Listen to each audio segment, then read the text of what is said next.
తెలంగాణ రాష్ట్ర గీతంగా ఎంపికైన జయ జయ హే తెలంగాణ పాట మీద కేసీఆర్ పార్టీ బీఆర్ఎస్ ఒక వివాదాన్ని రేపింది. ఈ పాటని కంపోజ్ చేయడానికి ప్రముఖ సంగీత దర్శకుడు ఎంఎం కీరవాణిని సెలెక్ట్ చేయడం మీద బీఆర్ఎస్ నాయకుడు ఆర్ఎస్ ప్రవీణ్ కుమార్ గారు విరుచుకుపడ్డాడు. ఎవరి ప్రవీణ్ కుమార్? ఈయన మాజీ ఐపీఎస్ అధికారి, వాలంటరీ రిటైర్మెంట్ తీసుకొని బహుజన్ సమాజ్ పార్టీలో చేరాడు. కేసీఆర్ ప్రభుత్వంలో జరుగుతున్న అవినీతి అరాచకాల మీద పోరాడుతున్నాను అని చెప్పాడు ఆ రోజున. అట్లాంటి వ్యక్తి మరి మొన్నటి ఎన్నికల్లో ఓడిపోయిన తర్వాత ఎవరినైతే ఎన్నాళ్ళు విమర్శించాడో అదే కేసీఆర్ గారి గూటికి చేరాడు. అక్కడ చేరిన తర్వాత ప్రవీణ్ కుమార్ గారు మారు మనసు పొందినట్టున్నాడు. బహుజన సమాజం నుంచి బయటకు వచ్చాడు, పచ్చి రాజకీయ అవకాశవాద సమాజంలో చేరాడు. దళితుల మేలు కోసం గతంలో స్వేరోస్ అనేటువంటి సంస్థను కూడా స్థాపించాడు ఈయన.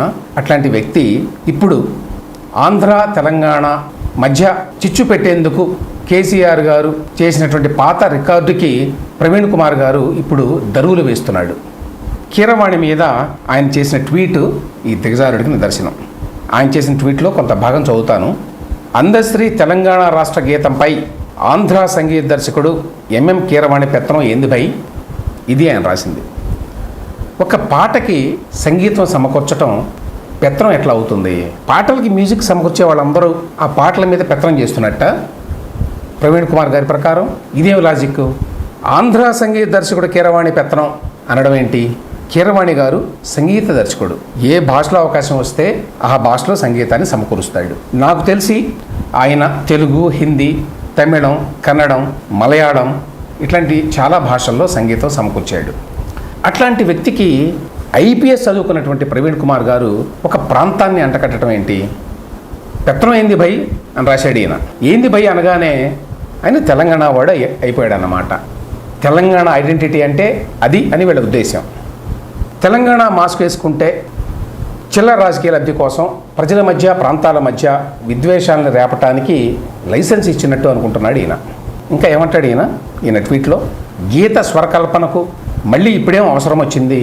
ఇప్పుడేం అవసరం వచ్చిందో కాంగ్రెస్ పార్టీ వారు, బీఆర్ఎస్ పార్టీ వారు, లేక రేవంత్ రెడ్డి గారు, కేసీఆర్ గారు మీరు రాజకీయంగా సిగపట్లు పట్టుకోండి. దానికి ప్రాంతీయ రంగు పూయడం ఎందుకు?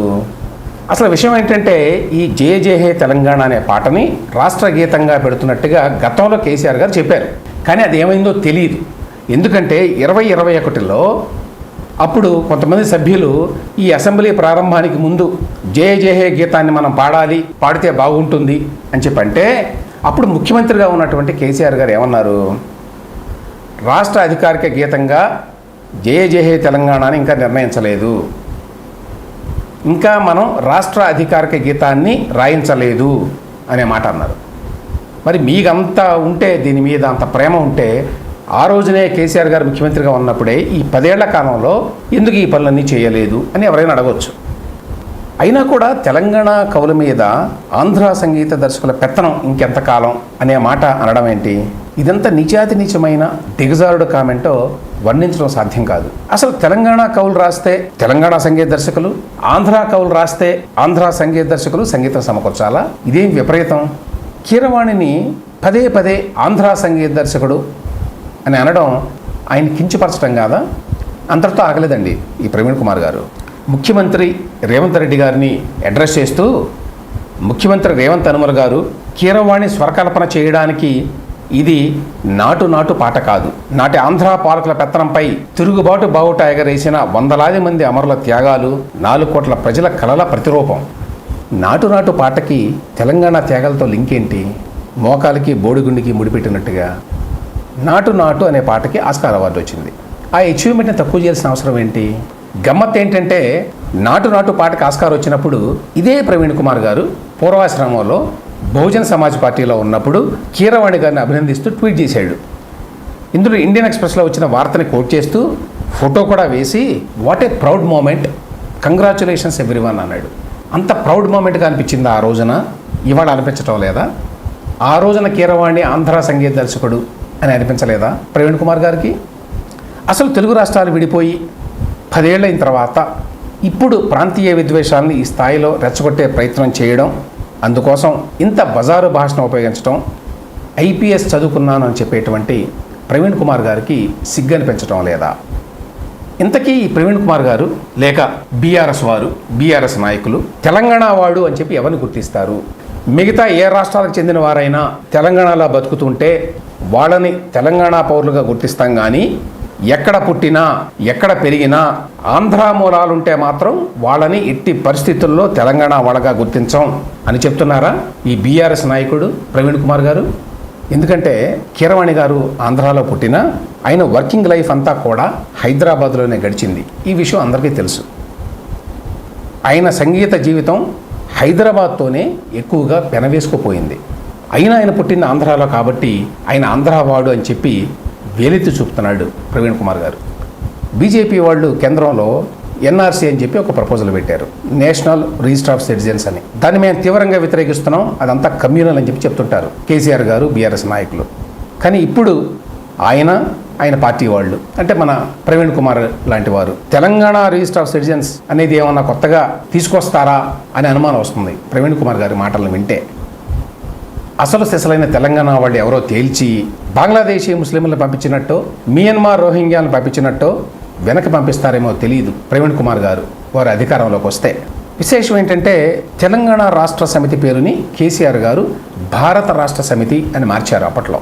అట్లా మార్చిన తర్వాత కూడా జాతీయ పార్టీగా మేము మార్పు చెందాము అని చెప్పుకున్న తర్వాత కూడా ఆ పార్టీ నాయకుడు ఈ ప్రవీణ్ కుమార్ గారు ఆంధ్ర తెలంగాణ అని విభజించేట్టుగా మాట్లాడుతున్నాడు. సుమతి శతకరుడు చెప్పిన దాన్ని కొంచెం మార్చి ఎప్పటికీ ఏది ప్రస్తుతము అప్పటికి ఆ మాటలాడి రాజకీయ పబ్బం గడుపుకుంటున్నారన్నమాట ఈ బీఆర్ఎస్ నాయకులు. ఇంతకీ తెలంగాణ కవుల పాటలకి ఆంధ్ర వాళ్ళు మ్యూజిక్ సమకూర్చకూడదు అని కదా ప్రవీణ్ కుమార్ గారి అభ్యంతరం.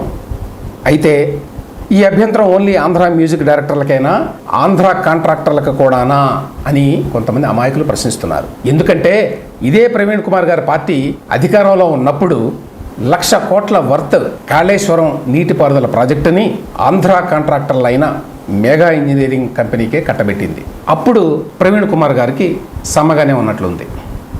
తిరుమలకి ధీటుగా నిర్మిస్తున్నామని చెప్పినటువంటి యాదాద్రి ఆలయానికి ఆంధ్ర వాస్తుశిల్పి ఆనంద సాయిని అప్పుడు ముఖ్యమంత్రిగా ఉన్నటువంటి కేసీఆర్ గారు పెట్టుకున్నప్పుడు ఇదే ప్రవీణ్ కుమార్ గారికి తెలంగాణ అమరుల త్యాగాలు, 4 కోట్ల మంది ధిక్కార స్వరాలు కనిపించలేదు, వినిపించలేదు. ఆంధ్ర స్వామీజీ చినజీర స్వామి గారి కళ్ళ మీద పడి కేసీఆర్ గారికి సాష్టాంగ నమస్కారం చేసినప్పుడు ఈ ప్రవీణ్ కుమార్ గారు మౌనంగా ఎందుకు భరించాడో తెలియదు. మన కల్వకుంట్ల కవిత గారు బతుకమ్మ సాంగ్ని మలయాళీ అయినటువంటి గౌతమ్ మేనన్ గారి దర్శకత్వంలో తమిళుడు అయినటువంటి ఏఆర్ రెహమాన్ చేత మ్యూజిక్ చేయించినప్పుడు ఏంటి దుస్సాహసం అని ప్రశ్నించలేదు. అట్లనే కేసీఆర్ గారు జగన్తో దోస్తీ చేసినప్పుడు, రోజా గారి ఇంటికి వెళ్ళి చేపల పులుసు తిన్నప్పుడు ఈ ప్రవీణ్ కుమార్ గారికి ఆంధ్ర జనాన్ని తిట్టాలన్న విషయం గుర్తుకు రాలేదు. ఉమ్మడి రాష్ట్రంలో మా తెలుగు తల్లికి మల్లెపూ దండ అనే పాటని రాష్ట్ర గీతంగా పెట్టారు. ఆ పాటను రాసింది శంకరంబాడి సుందరాచారి గారు. ఆయన తమిళ మూలాలున్న వ్యక్తి అయినా తెలుగు రాష్ట్ర గీతంగా ఉండటానికి అది అడ్డు కాలేదు. కీరవాణి గారి మీద ప్రవీణ్ కుమార్ గారికి, బీఆర్ఎస్ నాయకులకి ఇష్టం లేకపోతే వారు అది మాట్లాడవచ్చు. మధ్యలో ఆంధ్ర వాళ్ళు ఎందుకు వచ్చారు? అసలు ఆంధ్ర రాష్ట్రంలో ఉండే ఆంధ్రులకి, ఆంధ్ర ప్రజలకి తెలంగాణ ముఖ్యమంత్రి రేవంత్ రెడ్డి గారు తీసుకున్న నిర్ణయంతో ఏ రకమైన సంబంధం?